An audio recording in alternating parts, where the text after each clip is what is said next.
And Jack, closer to home, you mentioned it earlier, but this long-awaited report from the UK government, written by Professor John Bew at King's College London, could you give us a synopsis of what the top lines were? And be interesting to get your thoughts if there was anything that was missing, and what your takeaways were.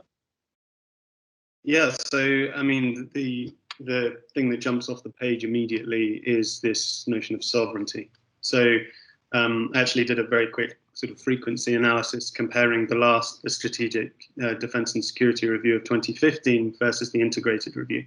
And in the previous one, the 2015 version, you had 4 mentions of the idea of autonomy or sovereignty, and that's versus 15 in the integrated review.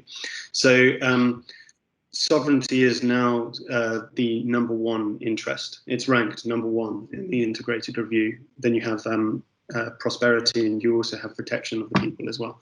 So that is going to be the fundamental objective of the United Kingdom going forward. So that for me is in the sort of post-Brexit environment, that's the thing that is going to be prioritised in the United Kingdom. It's the preservation of sovereignty, and it's taking autonomous decisions in the foreign policy space as well. Rebecca, any reflections from you? I think what was interesting about Global Britain in a competitive era was the name. This is about, as Jack said, sovereignty, but it's also about competitiveness and trade competitiveness. So you've got, again, laid out in very stark terms the issue of, well, Britain is a sovereign nation. We are a coastal nation. We are going to defend our rights to be an independent trading nation and a nation with our own foreign policy.